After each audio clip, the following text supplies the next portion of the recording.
It's week 7. This week, we're going to talk about creative context, or the ways in which space influences and enables, or not, our creative processes, which fits really well in with our creativity quest to work, where you're identifying a creative space on campus, around East Lansing, or in the Lansing area, and describing how it either showcases creativity, inspires creativity, provides space and tools for creative doing and making, or stifles creativity. In this video, I want to continue talking about MSU's entrepreneurship ecosystem, and I'm going to first talk about some amazing entrepreneurial projects that are happening at MSU, and then about spaces and resources to support your entrepreneurial ideas. I'll also, in this video, introduce our Week 7 readings, CAS, and Spark.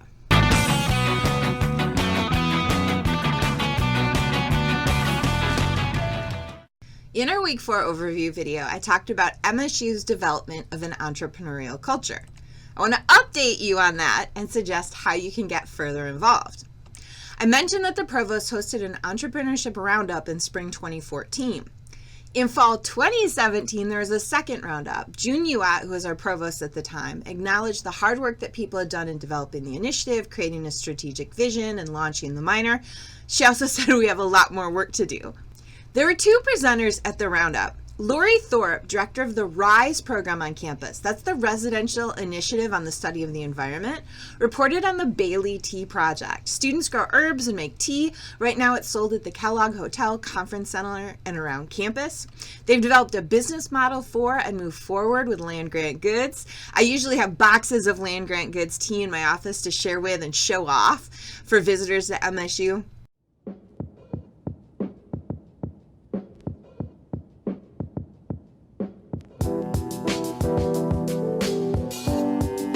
Goods is a student-run business that sells value-added agriculture products that are grown and produced by students on Michigan State's campus. Being an entrepreneur to me is really special because it's kind of a track where I am making my own impact, and things that I believe in and things that I value are things that are instilled into land grant goods. So when I talk about creating the next generation of food activists, I'm doing that through my entrepreneurism. I really value that.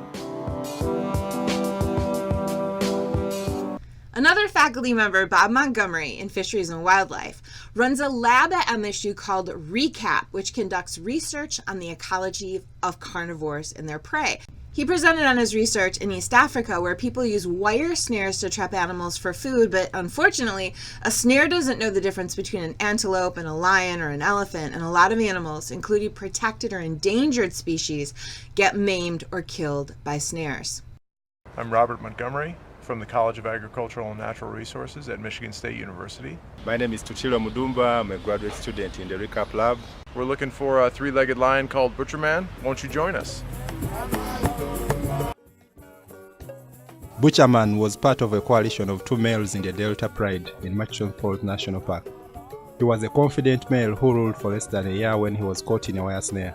I was part of the team who helped amputate part of his back left leg, and we all thought that would end his reign. But against all the odds, Butcherman continued to rule his pride despite having only 3 legs. He had a will to go on that no one had ever seen, fathering many cubs and staying as a dominant male for 3 years. And this is an example of a snare here. Yeah, this is a wire snare. You'll see on one end it has got a loop in which the other half must have broken off an animal. Right. So this is a used tire or wire. So it was part of a tire. So this is part of a tire on a vehicle. Right. That has been taken and used for snaring, and this has been broken off, so we can assume that an animal was caught in this snare and was able to get free. Yeah, most definitely, because this has been fastened hard enough, so this was pulled tight on one end and broken off. This is how the 3-legged lion Butcherman lost his lower left hind leg. You can imagine the type of damage that would do to an animal when it's pulled tight, constricted around their leg over time. The amazing thing about these particular snares is that while it might look like disused material, this has value. Tuchilo has been leading a program called the Snares to Wares Initiative, which takes these snares from the landscape, which can do so much harm for the wildlife, brings them to a village on the periphery of the park, which is called Pakwach, and provides them to a group of boys who were formerly poachers, who are able to convert these into goods for sale in the market. It's a fantastic story of community-based conservation. We are going to take this very piece of wire, hand it over to the Lost Boys group that are involved in the craft business, and you see by yourselves how this will be turned into a very beautiful piece of art.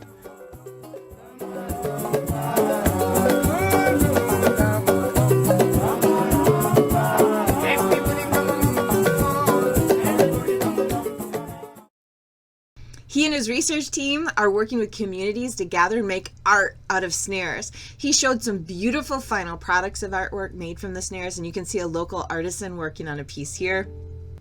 This past May, there was a Snares to Wares exhibit at the Detroit Zoo.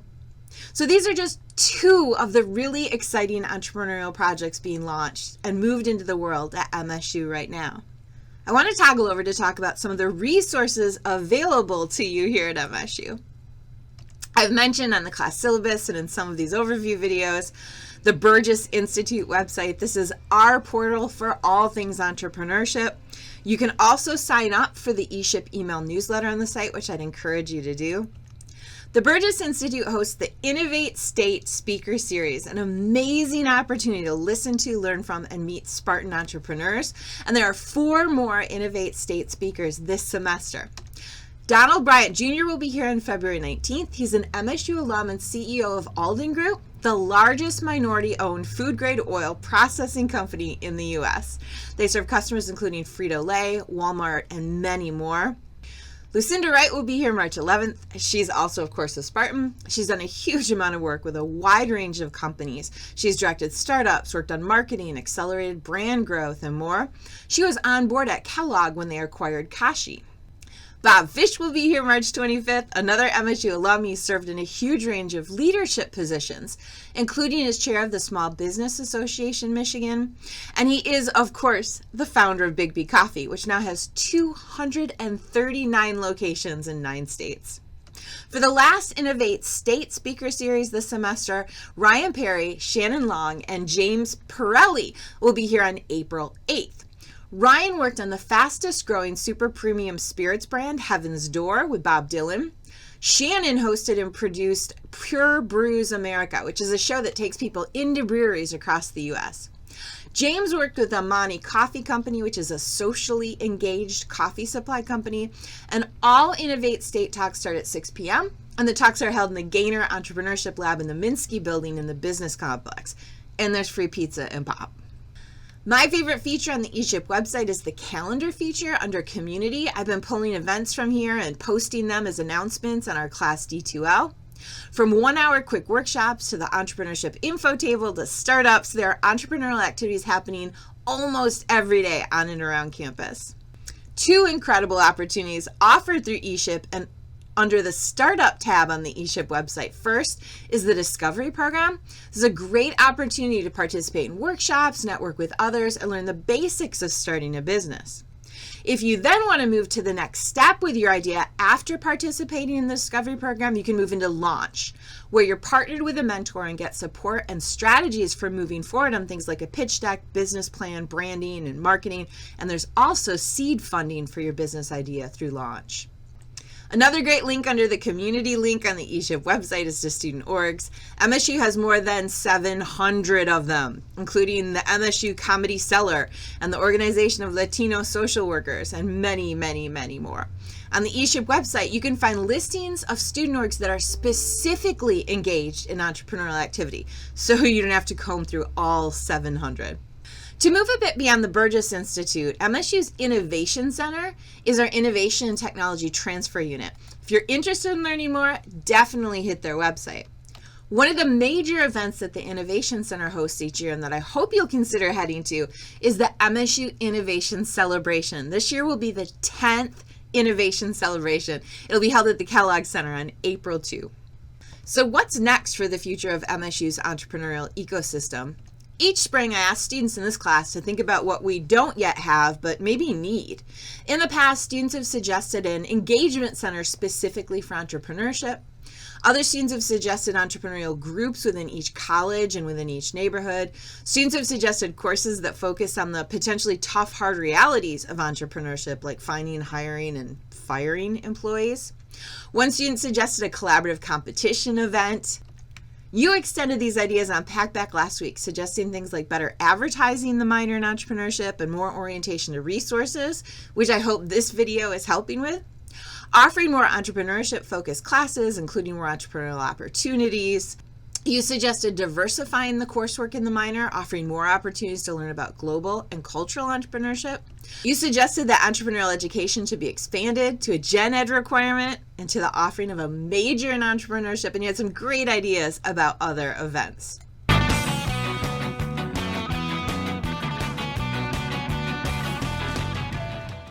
Creativity Quest 2 is all about places and spaces, and I want to highlight a few. First, just north of campus, right across Grand River, is The Hatch, an amazing place to get hands-on support for your startup. The Hatch is MSU's student entrepreneurship incubator. On campus, you can find the Hub in Wells Hall. This is a relatively new facility and an amazing one if you want to stop by for a quick tour and see what a state-of-the-art brainstorming and innovating studio looks like. Head to the Hub. Our optional 114 meetup this Tuesday, February 18th, will be in the Hub from 5 to 6:30, and there will be a second optional meetup on April 1st, also at the Hub and also from 5 to 6:30. The Hub is a great space for brainstorming sessions for big groups and smaller groups and for presentations. And the Hub also has some of the Snares to Wares artwork on display if you want to see these amazing pieces in real life. Finally, let's head to the main library. Our main library has an amazing makerspace, Make Central, on the second floor west side. There are tons of tools there, including 3D printers, laser and vinyl cutters, and more, and even a button maker. You can check out technology you might need, for instance, a DSLR camera to shoot and edit a video, like the Tempo Run video we watched for class. The main library also hosts a new digital scholarship lab. There are a handful of great meeting spaces and rooms which you can reserve online for individual or group work. We have a virtual reality lab and tools and an immersive 360 experience lab. And of course, Creativity Quest 2 is all about identifying other spaces and places on campus in East Lansing and in Lansing where creativity can be seen, inspired, engaged in, or stifled.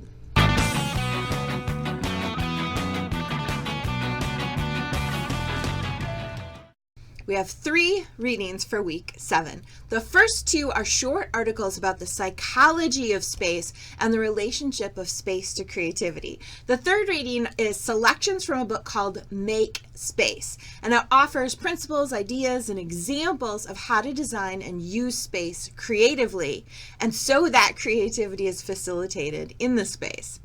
We have 1 case, which are photos from the workplaces of 40 famously creative people, some of which I've included in this video.